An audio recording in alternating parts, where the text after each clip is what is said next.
Everyone, welcome to your first English class. मेरा नाम है हर्षिता और मैं इस इंग्लिश क्लास में आपको बहुत ही इजी और सिंपल तरीके से इंग्लिश सिखाऊंगी। In this class will focus on basic to strong foundation, यानी इस क्लास में हम बेसिक से स्ट्रॉन्ग फाउंडेशन पे फोकस करेंगे और हम ज़ीरो से स्ट्रॉन्ग इंग्लिश सीखेंगे। So let's start. आज का हमारा टॉपिक होगा पार्ट्स ऑफ स्पीच।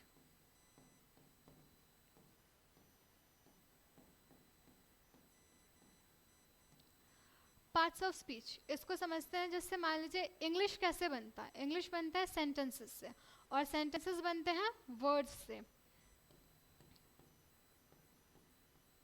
इंग्लिश बनता है सेंटेंसेस से और सेंटेंसेस बनते हैं वर्ड्स से। जैसे कि सेंटेंस का डेफिनेशन भी है, a group of words which make complete sense is called sentence. तो जैसे कि एक किसी प्लेयर्स के टीम में जैसे हर एक प्लेयर का एक अलग रोल होता है, वैसे सेंटेंसेस में भी हर एक वर्ड का एक अलग रोल होता है और इन्हीं रोल को हम बोलते हैं parts of speech. Majorly parts of speech 8 types के होते हैं। Parts of speech majorly 8 types के होते हैं और वो होते हैं noun, pronoun, verb, adverb, adjective, preposition, conjunction और लास्ट इंटरजेक्शन। अब हम इसे समझते हैं। Parts of speech. पहला है noun. What is noun? Noun is the naming word, the thing which exist in this universe or in this entire world which has name is called noun। मतलब जो भी चीज़ जिसका नाम है उसे नाउन कहते हैं। तो हम इसे बोल सकते हैं noun is a naming word. उसके बाद सेकंड आता है हमारा प्रोनाउन। अब प्रोनाउन का काम क्या है? प्रोनाउन का काम होता है नाउन को रिप्लेस करना। हम हर जगह नाउन को यूज़ नहीं कर सकते, तो इसलिए हम नाउन के जगह पे प्रोनाउन का यूज़ करते हैं। तो नाउन रिप्लेसेस नाउन। प्रोनाउन क्या करता है? Replaces noun. And the third is verb. Now as you know, verb is a action word. Verb क्या करता है? एक्शन बताता है। जैसे कि शी इज रनिंग, वो दौड़ रही है, तो यहाँ पे उस सेंटेंस में जो वर्ड है रनिंग, वो है एक्शन बता रहा है। Now number 4, adverb. एडवर्ब किसे कहते हैं? एडवर्ब कहते हैं the word which describes verb या स्पेसिफाइज वर्ब। इससे हम लिख सकते हैं डिस्क्राइब्स वर्ब। एडवर्ब क्या करता है? वर्ब को डिस्क्राइब करता है। जैसे कि एग्जाम्पल लेते हैं हम, शी रीड्स लाउडली। यहाँ पे शी रीड्स भी एक सेंटेंस है। शी रीड्स, वो पढ़ती है, बट वो कैसे पढ़ती है? लाउडली, यानी ऊंचे स्वर में। तो the here the word loudly is known as adverb. Number 5, adjective. Adjective हम किसे कहते हैं? एडजेक्टिव कहते हैं वो वर्ड्स होते हैं जो नाउन की विशेषता बताता है। It means the word which specify nouns.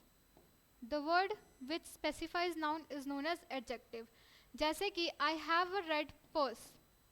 I have a red purse.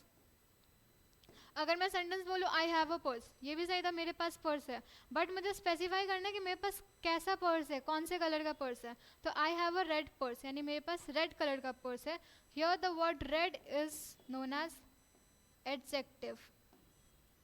उसके बाद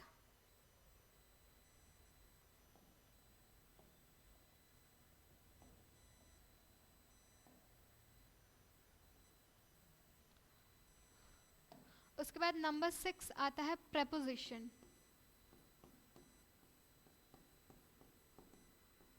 What is called preposition? Preposition वो words है, preposition are the words which tells us the relationship between noun and pronoun. Noun and pronoun के relationship को बताता है preposition, और basically ये पोजीशन और टाइम और मूवमेंट को बताता है किसी भी सेंटेंस में। तो इसको हम लिख सकते हैं शोज पोजीशन। प्रेपोजिशन क्या करता है? पोजीशन को शो करता है। Now number 7 is conjunction. Conjunction का काम होता है वर्ड्स या सेंटेंसेस को जोड़ना। इसको हम कहते हैं जॉइनिंग वर्ड्स।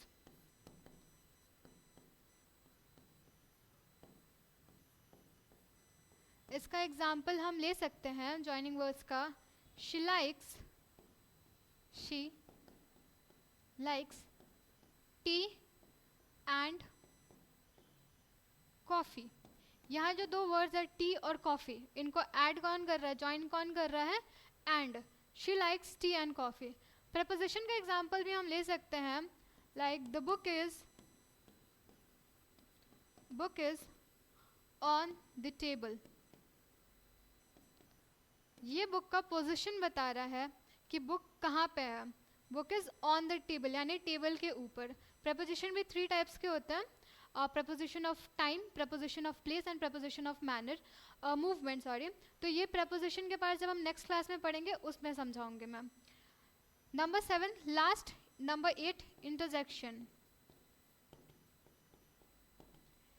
इंटरजेक्शन वो वर्ड्स हैं जो हमारे फीलिंग्स को एक्सप्रेस करते हैं, तो इसे हम बोलते हैं इंटरजेक्शन एक्सप्रेसेस आवर फीलिंग्स। इसे हम नीचे लिखते हैं।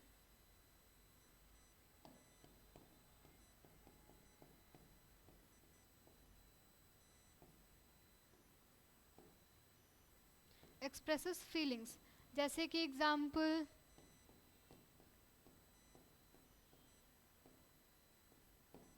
Hooray, we won the match.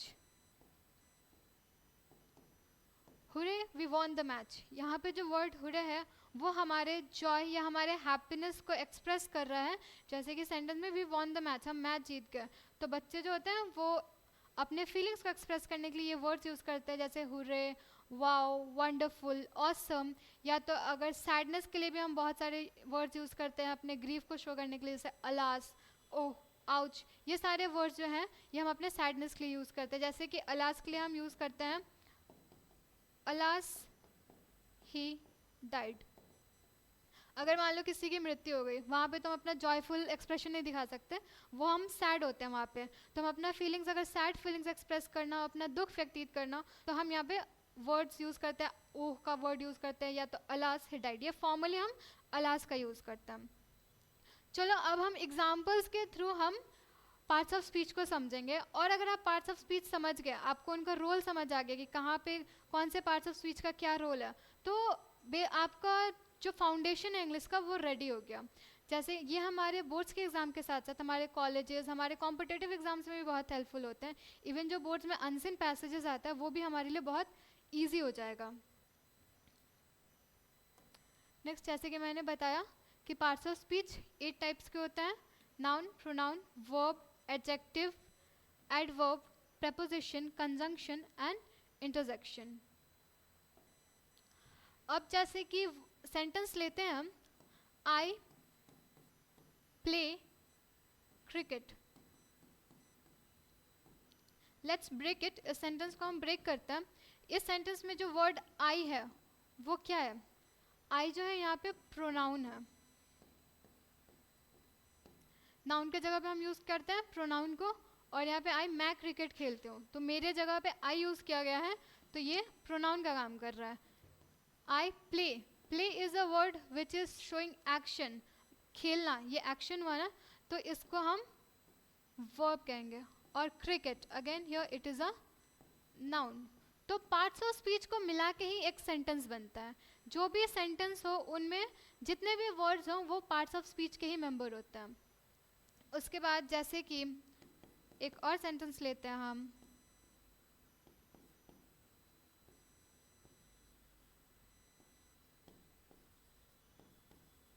It was raining but we went outside. It was raining but we went outside. यहाँ पे रेनिंग जो वर्ड है वो वर्ब है, वेंट भी वर्ब है क्योंकि एक्शन बता रहा है। यहाँ पे जो वर्ड है बट, जैसे कि देखो इट वॉज रेनिंग, ये एक सेंटेंस हो गया। वी वेंट आउटसाइड, ये भी एक सेंटेंस हो गया। ये दो सेंटेंस को हम अलग अलग लिखेंगे, उसके जगह हम इसको एक सेंटेंस में भी एक सेंटेंस मिला सकते हैं, बना सकते हैं। तो ये जो बीच में जो वर्ड यूज हुआ है बट, ये काम कर रहा है कंजंक्शन, ये है कंजंक्शन, और ये काम कर रहा है दो सेंटेंसेस को आपस में जोड़ने का। कंजंक्शन वर्ड्स और सेंटेंसेस को आपस में जोड़ता है। ऐसे ही अगर हम एक एग्जांपल लें,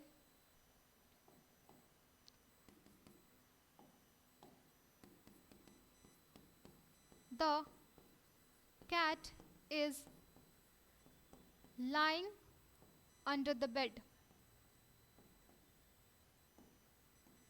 The cat is lying under the bed. बिल्ली जो है वो बेड के नीचे सो रही है। lying का मतलब होता है लेटना।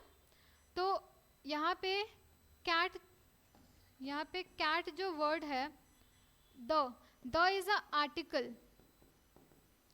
जैसे कि हम बहुत अगर न्यू ग्रामर अगर हम पढ़े तो आर्टिकल को भी बोला गया पार्ट्स ऑफ स्पीच, तो हम बेसिकली तो 80 पढ़ते हैं, लेकिन आर्टिकल को भी हम पार्ट्स ऑफ स्पीच में इंक्लूड कर सकते हैं।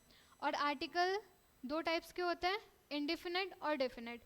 ये इंडिफिनिट में ए और एन आता है जो जनरल नाउन्स के लिए यूज होता है, और डेफिनेट में द आता है और उसको हम स्पेशल नाउन स्पेसिफिक नाउन्स के लिए के साथ यूज करते हैं। तो द कैट, यहाँ पे कैट जो है वो नाउन है। इसको हम हेल्पिंग वर्ब बोलते हैं, तो it is a part of verb.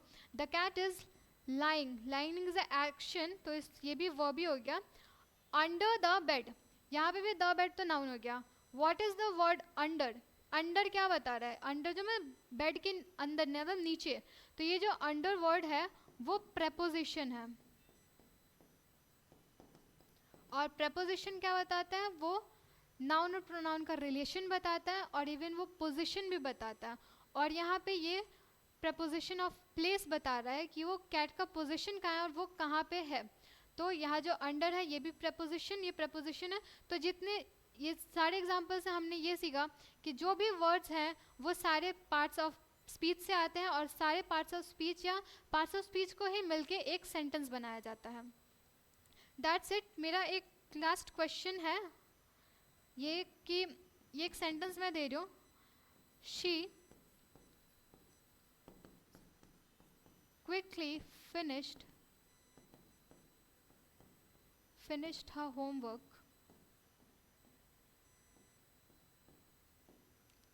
and ran outside. She quickly finished her homework and ran outside. उसने तुरंत अपना होमवर्क कंप्लीट किया और बाहर चली गई। इस सेंटेंस में आप कमेंट सेक्शन में मुझे बताओ कि नाउन कौन सा है, प्रोनाउन कौन सा है, वर्ब एंड एडजेक्टिव कौन सा है। आज के लिए बस इतना ही। नेक्स्ट क्लास में हम अलग अलग सेपरेटली सारे पार्ट्स ऑफ स्पीच को कवर करेंगे और उसको सीखेंगे। So see you in the next class. Thank you.